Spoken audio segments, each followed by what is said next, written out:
Hi everybody, and welcome to our very first episode here at Mapperton Live.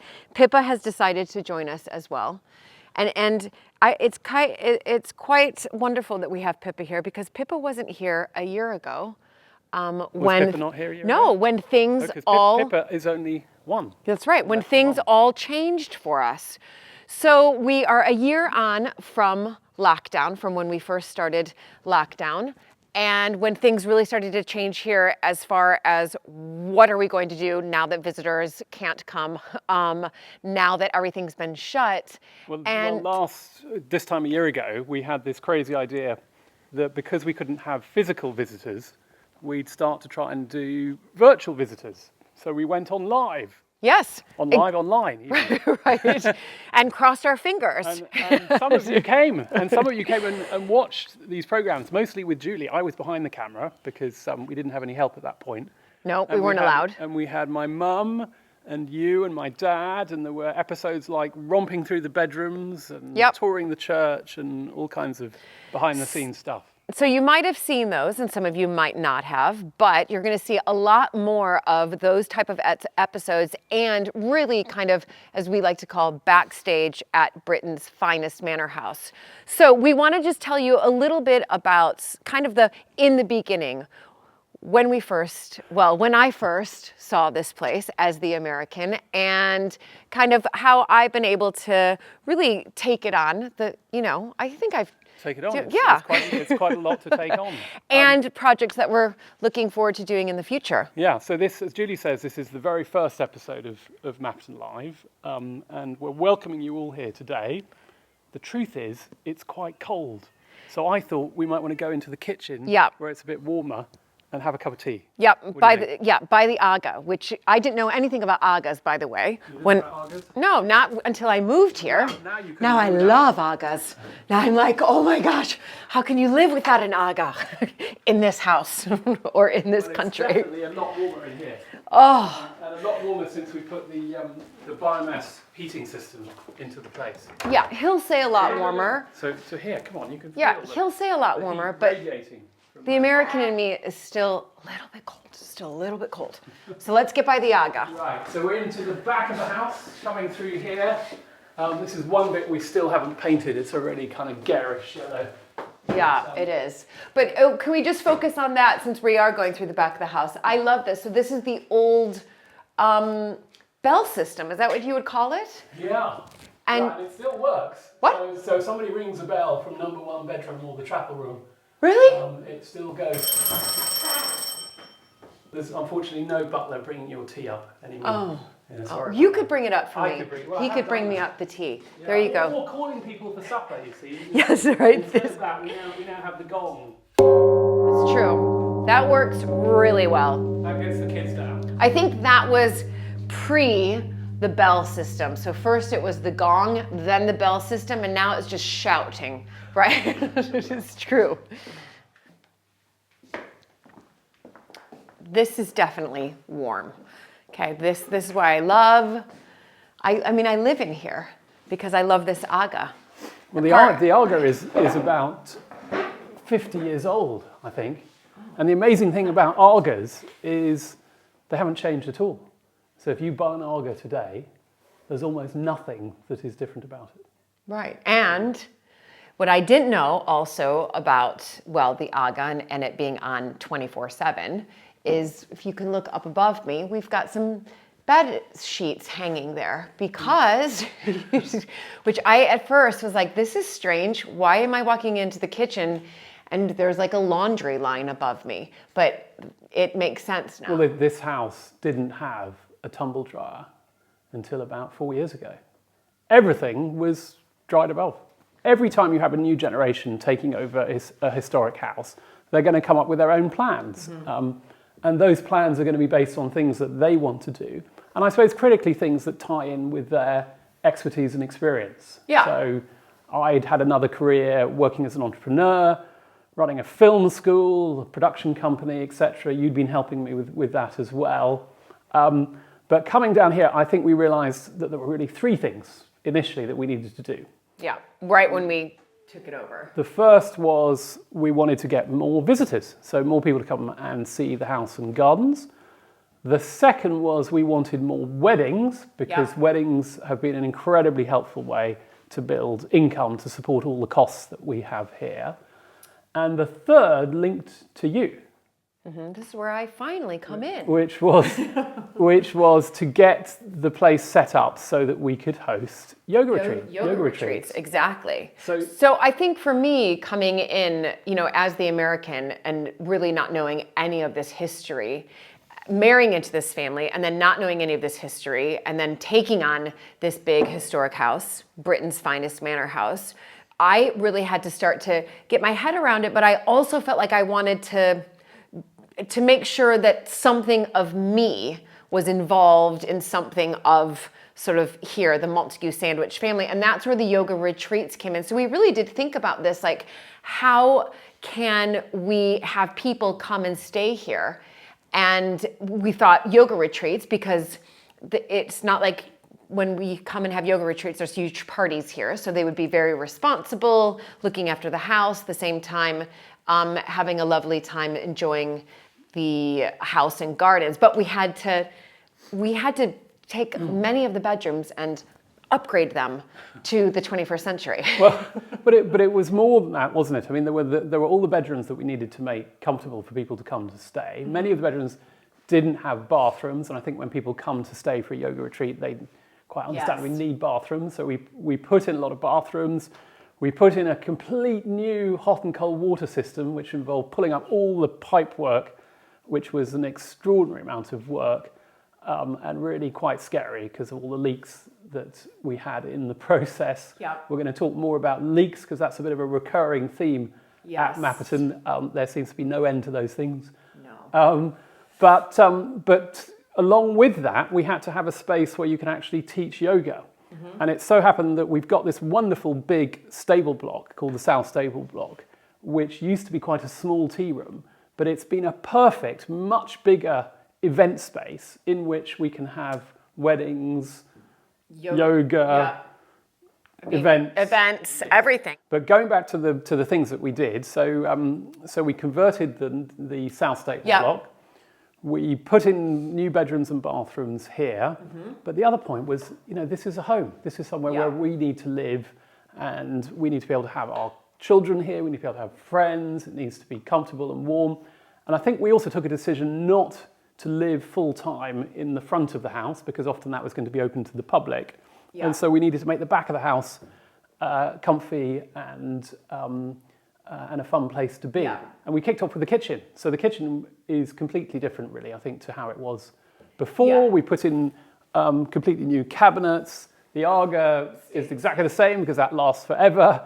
We did a bit of repainting. Yeah, and people will ask, just so I know, because I bet some of you are going to ask. So can you explain, though, Luke, the Aga here, this is really where the old hearth, obviously the fire, this is where before sort of electricity or oil or anything like that, this is where was the kitchen. But this would have been the Tudor kitchen. I mean, one of the amazing things that my parents did was to restore the floor here as well. This was all lino, and they pulled it up, and it was covered in glue, black glue holding this lino, and every little bit had to be painstakingly taken out, and they've restored it so that you've got this wonderful flagstone floor. And this is would have been the big Tudor fireplace. In fact, when my parents initially renovated this, the poor chap, I think it was the builder, who was supposed to be finding out what was going on, he touched one of the boards up in there, and the whole thing collapsed with centuries of birds' nests and bird poo and all the nasty stuff that fell down the chimney. It was completely covered.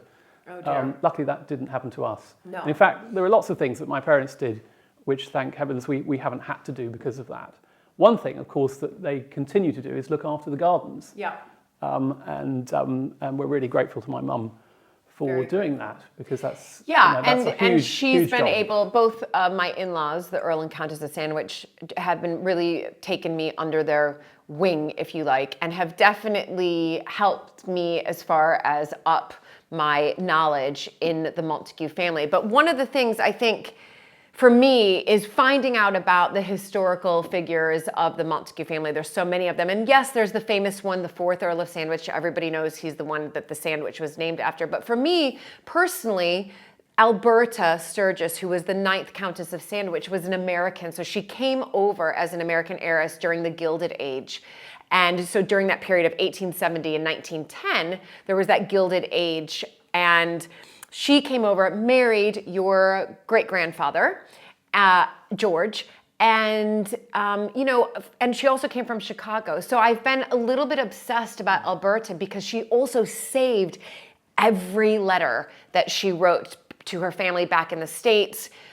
Every letter that she received, she saved, and so we're still trying to get through all of that. But Alberta is somebody that I definitely want to continue because I've only just barely touched on her. She's left so much of her mark here. I want to continue to embrace that and create something more of a memory around Alberta. Yeah, I think she's become, even though you've never met her, and I never met her, I don't think. I think she died by the time I was born.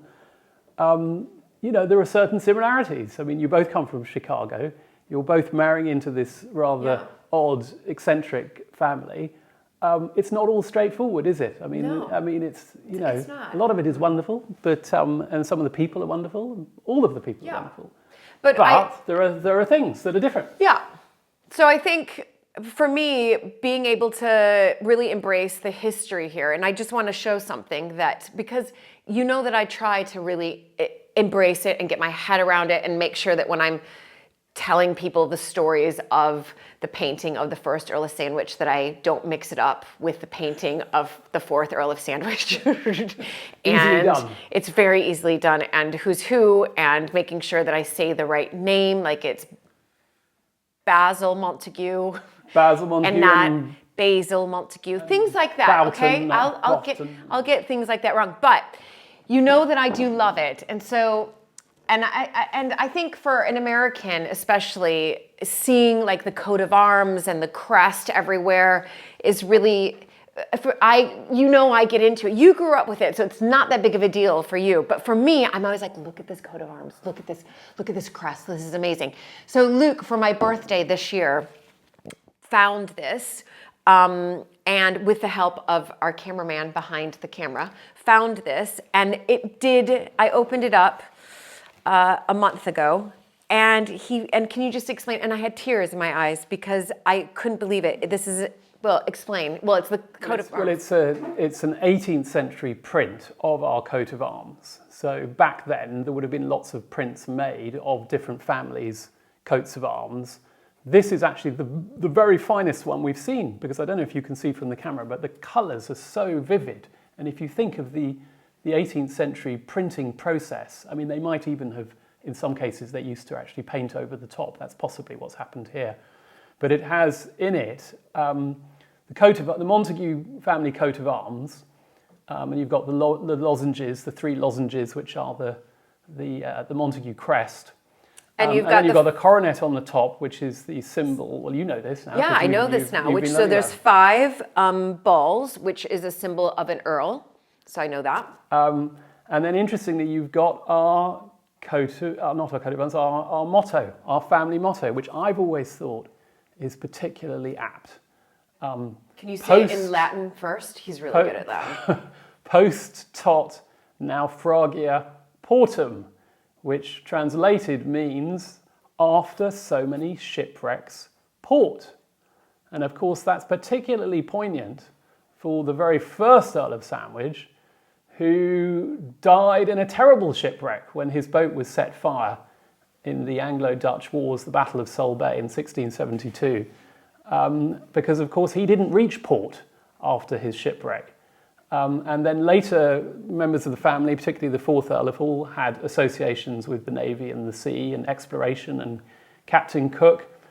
And we all love the sea as well. You do. Well, I do, that's true. You get rather seasick. Yeah. And in fact, we've got our youngest son. Oh, good grief, what were we doing? We bought him an 18-foot yacht. No. We did not buy it for him. He bought it himself. Okay. He saved up his money. Saved up his money, and he bought it. It's a boat that needs a lot of work, And we really hope that there are no naufragia. There are no shipwrecks with Nestor. So I think I'm going to be trailing him in my boat whenever he sets out. Right. Because I'm not quite confident That's just enough our yet. coffee machine. It's coffee machine making a gurgle. Yeah. So, well, but I would quickly want to ask you a question. Yeah. Which is, when you first came here, I remember you coming down the drive, and I hadn't really prepared you for Mapperton. And that was quite a shock. But you also met my parents for the first time in quite extraordinary circumstances. I did. So so a couple of things about that evening was, number one, or that day, Luke telling me that, just so you know, the house is kind of big. And I was like, that's okay, I come from America, the land of supersize, so no problem there, right? But what he didn't prepare me for was, not only was it rather large, but it was old. So I think there's a big difference in America. When we think of big, it's usually supersized and brand new. This was like supersized and 500 years old. So I had to really take all that in. And remember when I first arrived, we didn't have all the plumbing that was done, so only one place in the other kitchen, small kitchen. It was always a bit of a risk whether the lavatory was going to work when you pulled the chain. The water, was I going to end up being sick from it? And it was super... That's true, you couldn't drink the water at that stage. That's right, couldn't drink the water at the stage, and it was super cold. So because we didn't have the biomass boiler, that's why I love it here. Why did you marry me? I mean... It's astonishing. I'm not going to... No comment. No comment. I'm not going to answer that. You put me on the spot. No, I'm just kidding. Because you're lovely. So then we met his parents. I met his parents, your parents. Some boar around here had escaped. And so we were helping to track them because they can be very dangerous once they've escaped for other livestock. So I met your parents having found the boars, and met your parents, and we sort of bonded over wild boar. Over wild boar, as one does in the West Country of England. That's when I didn't meet them here. I met them out there in the woods. In the woods, over a boar. Over a boar. Yeah. You must have thought we were completely mad. I did, and I thought, okay, you have a choice. You can either run away now and never come back. Here's one of those whys in your life. You're hitting a junction, and which way do you turn? Right, exactly. Yeah. So I stayed the course, and here we are. Yes. So have we? But I mean, coming back to the motto, because I do find that interesting as a sort of backdrop to our lives. We've got quite a lot of challenges here. We're trying to do things in a way that will ensure that this place is able to be passed on to the next generation. Yeah. There's no denying that running a place like this is immensely challenging in terms of the costs, because we've got lots of properties that need endless repair. We've got lots of chattels, so pictures and furniture and tapestries that all need restoration and work. We've got roofs that leak. We've got animals that escape. We've got all sorts of things that happen here. All the time. And so I think what we've tried to do is to come up with things that we think are going to be part of the future here, both in terms of things that interest us, but also things that will generate income. So yoga retreats is one of those. Yep. But these other ones we're wanting to cover in these Mapperton Live episodes. Oh. So coming up, we're going to be talking about things such as the cafe opening up. So remember, we've just come out, we're just now, technically we're still in lockdown, but we're just easing out of lockdown now. So there's several key dates. And one of the big key dates is April 12th, which we've opened the gardens up to the public now. We are allowed to do that a couple of weeks ago, but we weren't allowed to open up our cafe, which is in the coach house. And April 12th is like the big day. Our people going to come. People are allowed to sit outside so they can get a takeaway from the cafe and actually sit outside. And I think that's going to be the big question is, are people going to come? And we basically have been closed closed and then open and then closed and then open for over a year now. And you just... And the staff haven't been here. So the cafe chef hasn't been cooking for a year. I hope he remembers. Yeah, I do too. I hope he remembers how to make my Julie's Live Well salad. Salad and things. So that's one of the big challenges, reopening. But then we've also got other things that we've got going on. So we've got new opportunities with a project that I've just started around rewilding. And we're going to talk about this in a future episode. But rewilding is this movement really towards restoring the balance of nature and allowing ecosystems to replenish. And it really means thinking about the land in a slightly different way, not just for intensive agriculture, but also for wildlife. And coupled with that, we've got this venture to do some glamping. So we've just been investing in bell tents, which are 6 meters wide. We're debating whether they can fit a double bed or a king size. What do you think? Double bed, king size bed? I just think double bed's Do you think fine. double's enough? Yeah. A bit snug. People Well, want more I know, space. but there's a lot of Americans probably watching this. They're probably There's going, no, king size. go for the size. king. So maybe we should do a king. So we've got to sort that out. We've been working out the lavatory systems for them, compost loos. Do you know about compost loos? Yeah. But for me, it goes back to the Montagu logo of after so many shipwrecks, the harbor. I kind of want to keep the shipwrecks at bay. So I kind of want to be like, no more shipwrecks. Let's save them before they become wrecked. Let's bring them into the harbor safely, right? Right? I think we'd all rather be sitting happily in a harbour, anchored, having a cup of tea, than out in the kind of choppy waters of the mid-Atlantic. But I think some of that is a little bit inevitable because there are just things that are unpredictable. Yeah. For example, with our glamping operation, you know, we've got to get the council to approve, we've got to get the regulatory bodies to approve, we've got to go to our neighbours. I don't even understand any of that. I mean, there are so... All I know is that it has to be approved. There are so many in America, you don't have that. You can just basically you can just go be and like, do it. Yeah, unfortunately, it's not. Here, it's there's not, a lot of not approval quite as simple as processes. And also, it's a historic house, and you're on. So for that, there has to be a lot of approval and the land, and so that's where it just gets exhausting. But then we have got some help from other members of the family.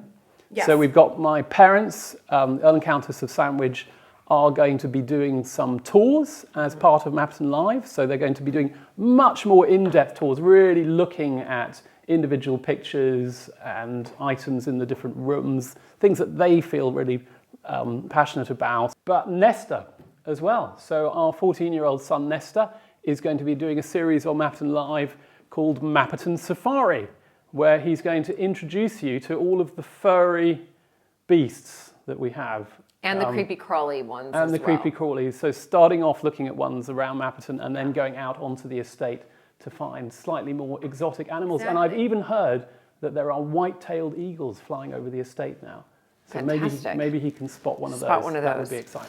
Yeah, so we'll be doing lots of like live events and experiences. I'll be doing experiences, yoga, meditation in the garden where you can join me live. I also want to somehow figure it out to do something with my, my good old cold water swims. So there's such a range of things that we're hoping to do. Hopefully it's not too much. And we'd love to hear from people as to the things that you are most interested in.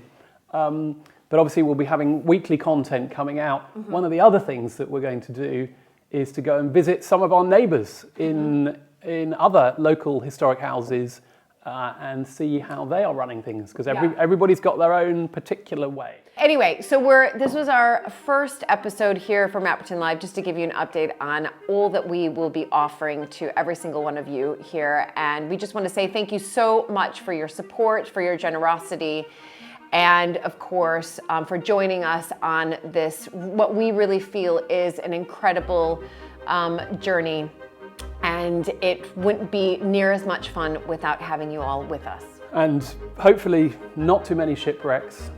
No. And lots of port. No, those shipwrecks are gonna be, right? Coming into the harbor safe and sound, okay? Okay, bye everybody.